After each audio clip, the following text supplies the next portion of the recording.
जय श्री कृष्ण दोस्तों, मेरे YouTube चैनल कृष्णा जी के भरोसे में आपका स्वागत है।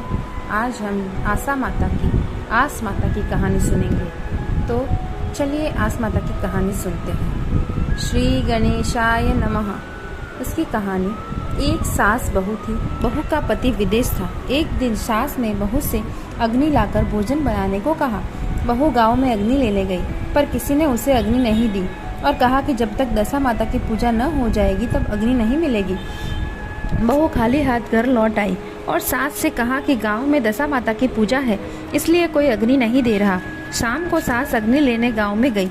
तब स्त्रियों ने उसे कहा कि सवेरे बहू आई थी, परंतु हमारे यहाँ पूजा नहीं हुई थी, इस कारण अग्नि नहीं दे सकी।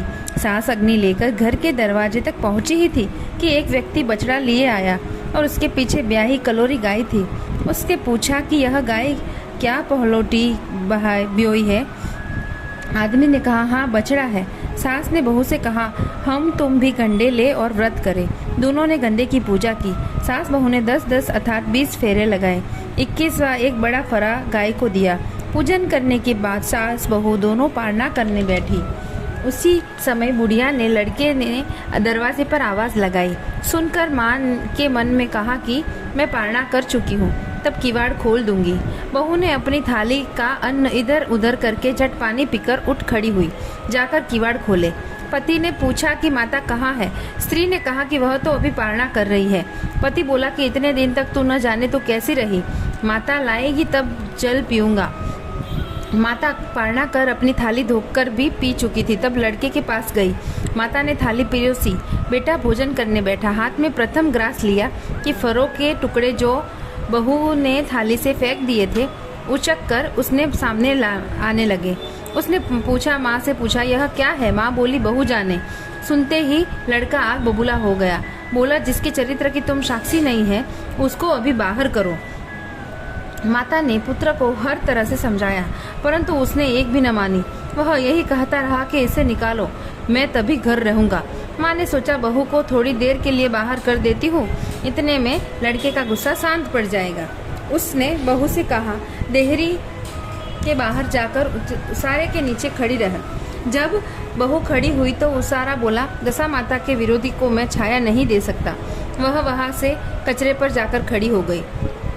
तब कचरा बोला, इतना भार कूड़े का नहीं है जितना तेरा है। चल हट खड़ी है। इस तरह वहाँ से जहाँ जाती है वह हटाई जाती है।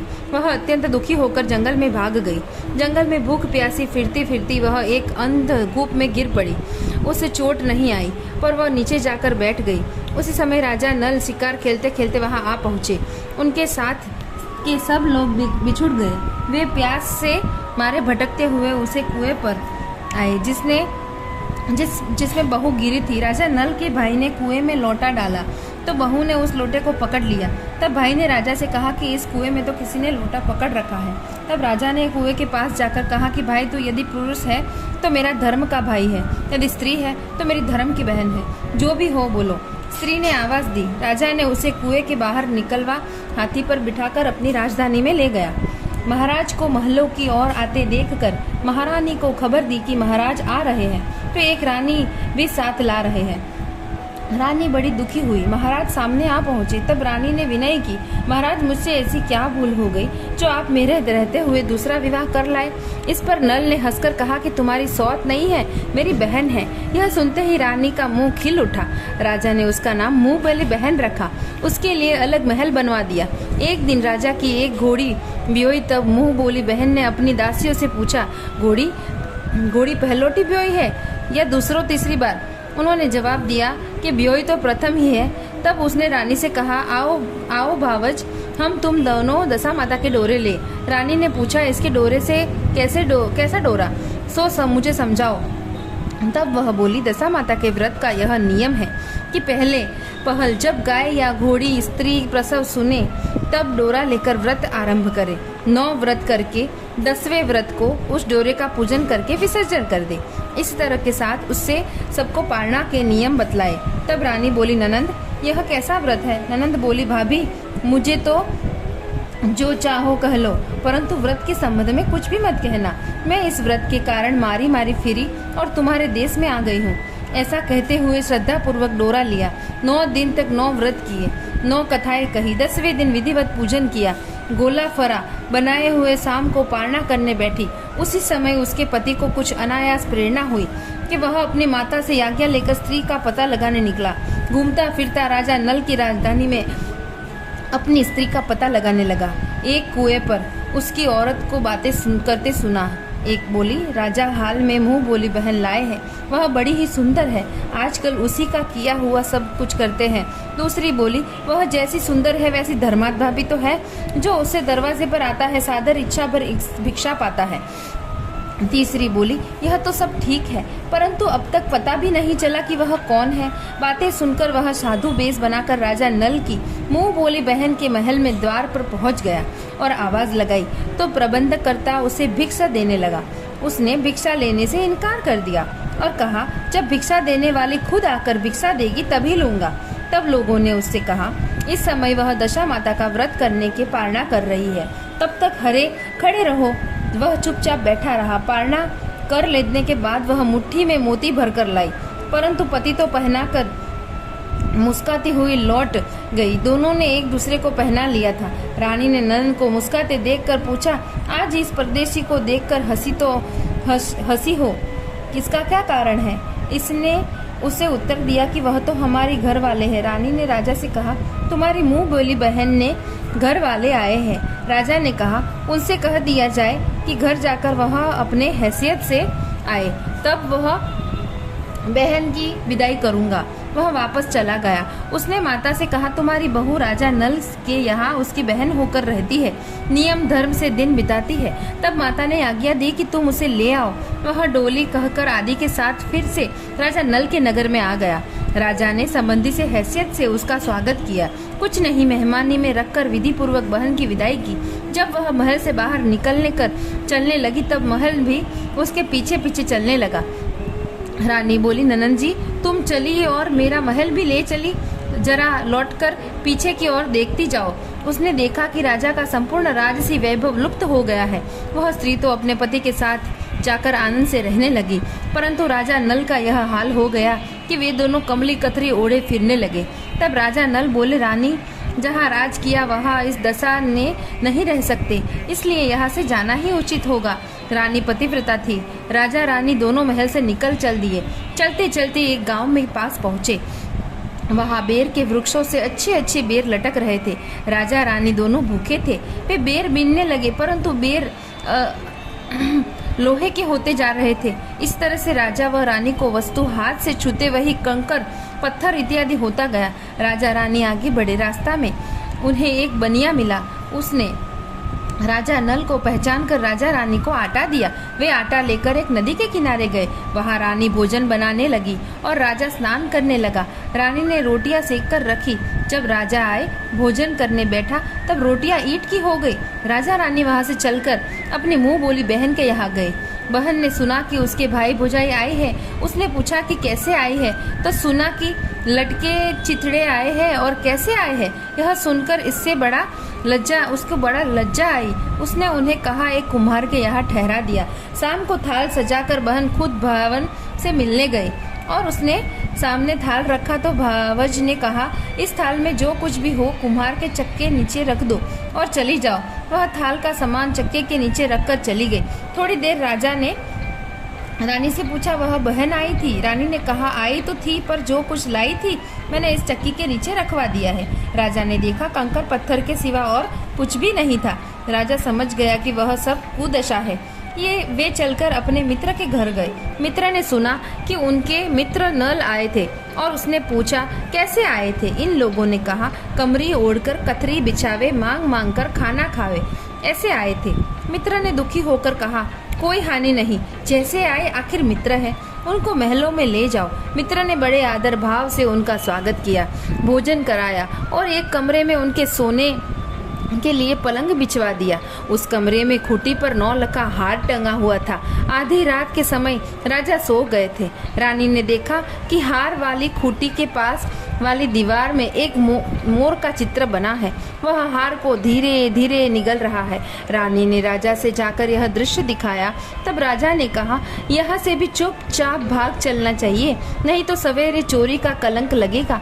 राजा रानी दोनों रात को उठकर भाग चले और एक अन्य राजा की राजधानी में पहुंचे।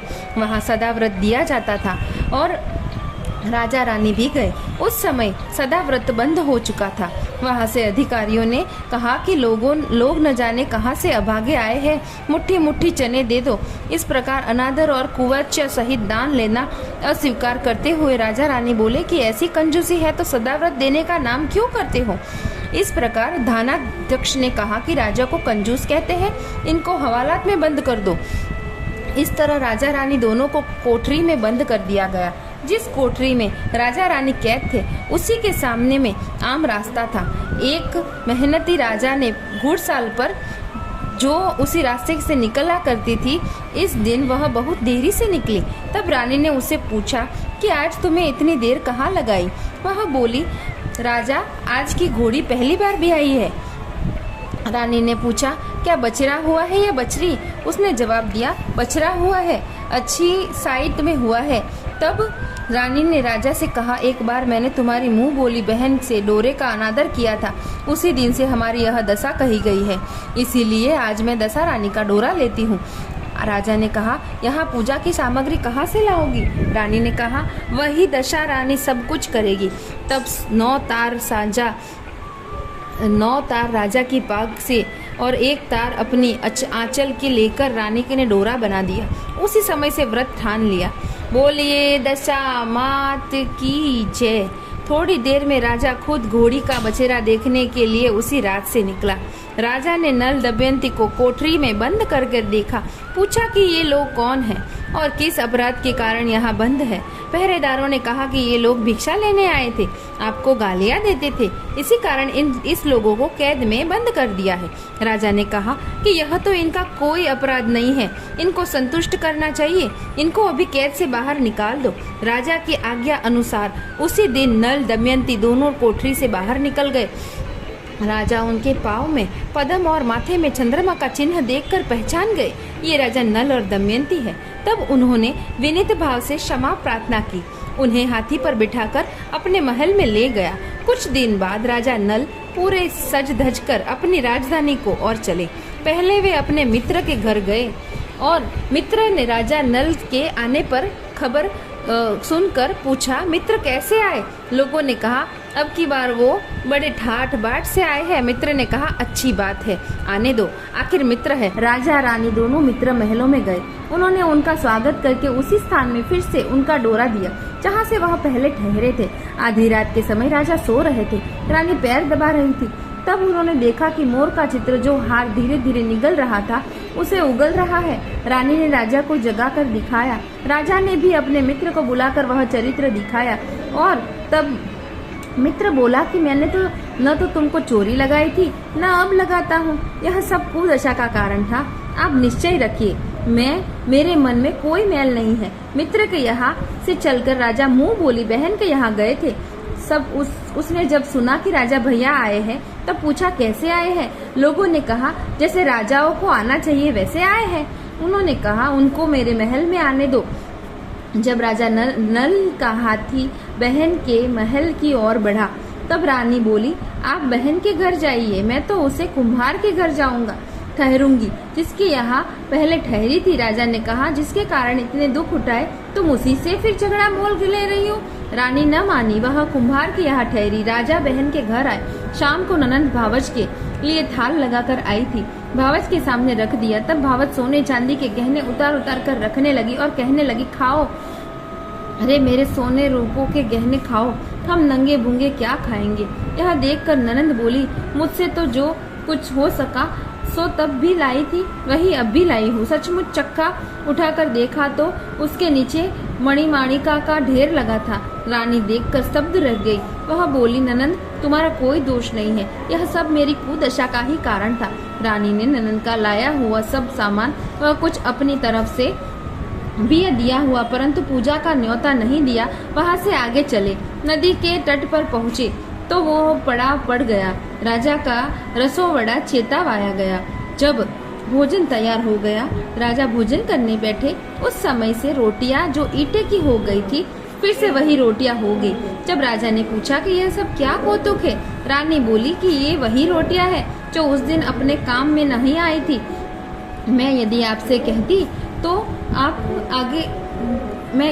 कहती कि रोटियां ईंट की हो गई है तो आप नहीं मानते। अब वहां से सेना सहित राजा वह रानी आगे बढ़े।